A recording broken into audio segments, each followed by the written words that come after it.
নমস্কার বন্ধুরা, রকমারি বাঙালিয়ানা সবাইকে স্বাগত জানাই। আজকে আমি আপনাদের সাথে শেয়ার করছি চিংড়ি মাছের ঝাল রেসিপিটা। তো এটা তৈরি করতে খুবই কম সময় লাগে। আমাদের অনেক সময় হয় রান্না করার জন্য খুব একটা সময় থাকে না হাতে, তাই কি করে খুব কম সময়ে 10 মিনিটে এই রেসিপিটা তৈরি করে নেবে সেটাই আমি আজকে আপনাদের সাথে শেয়ার করব। আর রেসিপিটা ভালো লাগলে লাইক এবং শেয়ার করে নেওয়ার অনুরোধ রইল। তো আসুন বন্ধুরা, শুরু করা যাক রেসিপিটা। প্রথমে আমি একটু মশলা তৈরি করে নিচ্ছি। সেই জন্য নিয়েছি 2 চামচ পরিমাণ সাদা সর্ষে এবং 1.5 চামচ পরিমাণ কালো সর্ষে। সর্ষে দু রকম নিলে মশলার স্বাদটা খুব ভালো হবে এবং রান্নার স্বাদটাও তাতে দ্বিগুণ হয়ে যাবে। তো প্রথমে আমি 2 রকম সর্ষে নিয়েছি, তারপর দিয়ে দিয়েছি 2টো কাঁচা লঙ্কা আর সামান্য পরিমাণ একটু নুন। সর্ষে বাটার সময় অবশ্যই নুন দেবেন, তাহলে সর্ষেটা তেতো হয় না। আর সামান্য একটু জল দিয়ে দিলাম।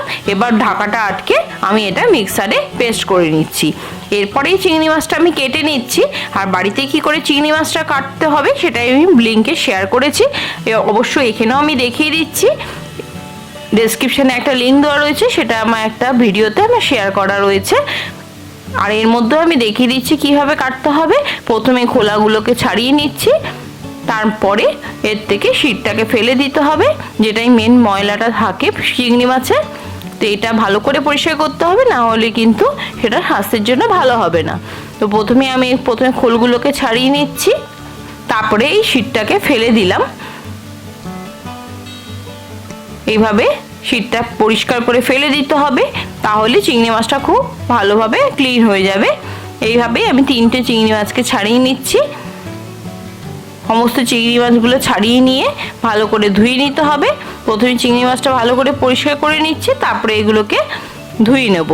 আর এই চিংড়ি মাছটার মধ্যে একটু ডিম ছিল, সেটাও আমি দেখাচ্ছি। দেখুন, এটাকে যতটা সম্ভব রেখে দেওয়ার চেষ্টা করেছি। খোল ফেলার সময় কিছুটা পড়ে গেছে, কিন্তু বাকিটা আমি রেখে দেওয়ারই চেষ্টা করেছি। এইভাবে ধীরে ধীরে আমি খোলটাকে ছাড়িয়ে নিচ্ছি। আমি এখানে বড় সাইজের 3টে চিংড়ি মাছ নিয়েছি। 3টে চিংড়ি মাছ আমি পরিষ্কার করে নিলাম।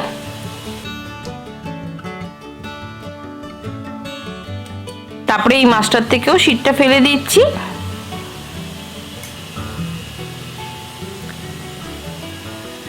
দেখুন, সবকটা চিংড়ি মাছ ছাড়ানো হয়ে গেছে। এবার ধুয়ে এর মধ্যে একটু সামান্য পরিমাণ নুন, 1/2 চামচের থেকেও কম নুন দিয়েছি, আর সামান্য পরিমাণ হলুদ গুঁড়ো দিয়ে খুব ভালো করে একটু 15-20 মিনিটের জন্য মাখিয়ে রেখে দেবো।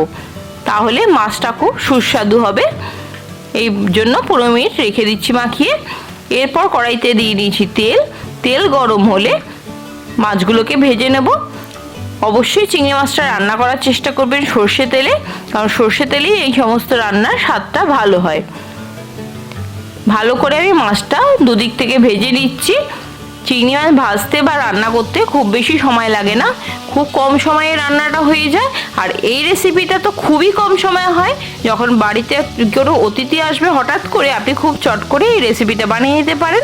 এবার কড়াইয়ের তেলের মধ্যে দিয়ে দিয়েছি 2টো কাঁচা লঙ্কা ভেঙে দিয়েছি, আর দিয়ে দিয়েছি 1 চামচ পরিমাণ কালো জিরে। কাঁচা লঙ্কা আর কালো জিরেটা তেলের মধ্যে খুব ভালো করে একটু নেড়ে ভেজে নিতে হবে। যখন এই ফোড়নের থেকে ভালো করে একটু গন্ধ ছেড়ে আসবে, তখনই কিন্তু আমি এর মধ্যে মশলা দেব। তার আগে কিছু দেব না। এর মধ্যে আমি মিক্সার জারে যে মশলাটা তৈরি করে নিয়েছিলাম সেটা এবার দিয়ে দিচ্ছি। সামান্য পরিমাণ মশলা আমি কিন্তু রেখে দিলাম, এটা কিন্তু পরে দেব। এই দুভাবেই মশলাটাকে দিতে হবে। একবারে দিলে রান্নার পরে মশলার যে গন্ধটা সেটা কিন্তু থাকে না, তাই কিছুটা পরিমাণ রেখে দিলাম, সেটা আমি পরে ব্যবহার করব। এরপরে এতে দিয়ে দিচ্ছি 1 চামচ পরিমাণ হলুদ গুঁড়ো, 1 চামচ পরিমাণ কাশ্মীরি লাল লঙ্কার গুঁড়ো, সাথে দিচ্ছি 1 চামচ পরিমাণ চিনি, সামান্য পরিমাণ নুন। যেহেতু সর্ষে পোস্তের মধ্যে আমি কিছুটা নুন দিয়েছিলাম, তাই নুনের পরিমাণটা এখানে কম দিচ্ছি। এরপর এই মশলাগুলো দিয়ে খুব ভালো করে মশলাটাকে কষিয়ে নিতে হবে। সমস্ত মশলাটা খুব ভালো করে নেড়ে নিচ্ছি। এরপরে দিয়ে দিয়েছি সামান্য পরিমাণ জল। জলটা দিয়ে ভালো করে নেড়ে নিলাম। এরপর মাছগুলো দিয়ে দিচ্ছি।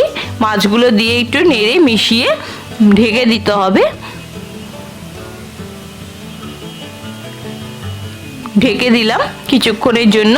5 মিনিটের মধ্যেই রান্নাটা হয়ে যাবে। এর মধ্যে হয়ে গেছে 5 মিনিট। আমি ঢাকাটা খুলে নিলাম, তারপরে আবার একটু নেড়ে নিচ্ছি। এরপর বাকি মশলাটা আমি দিয়ে দেবো। এটা যদি আমি একটু একসাথে দিতাম তাহলে কিন্তু মাছের ভালো টেস্টের গন্ধ হতো না, মাছটা বেশি ভালো গন্ধ হতো না মশলাটার।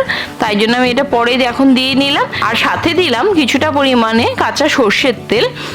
সর্ষে পোস্তের মাছে অবশ্যই সর্ষে তেল ব্যবহার করতে হয়।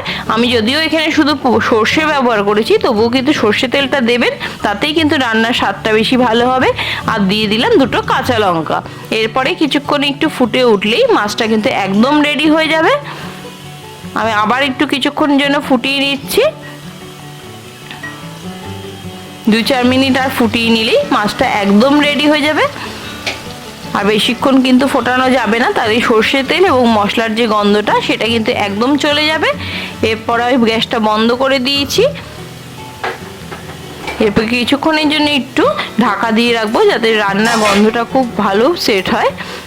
রেসিপিটা একদম রেডি পরিবেশনের জন্য। বন্ধুরা, রেসিপিটা আপনাদের কেমন লাগলো অবশ্যই কমেন্টস করে জানাবেন।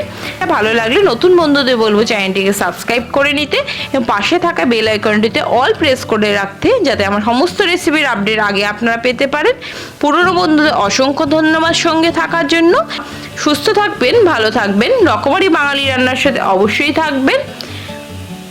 বাঙাল হোক বা ঘটি, এই রেসিপিটা কিন্তু সকলেরই খুব প্রিয় হবে। আর খুব কম সময়ে, মাত্র 10 মিনিট সময়ে এটা বানিয়ে নিতে পারবেন। একবার হলেও রেসিপিটা ট্রাই করে নেওয়ার অনুরোধ রইল, যাতে খুব কম সময়ে কি করে চিংড়ি মাছ রান্না করবেন অবশ্যই টেস্টি সেটা করে নিতে পারেন। সুস্থ থাকবেন, ভালো থাকবেন, রকমারি বাঙালি রান্নার সাথে অবশ্যই থাকবেন। আবার চলে আসবো নতুন কোনো রেসিপি নিয়ে, নতুন কোনো ভিডিওতে। নমস্কার।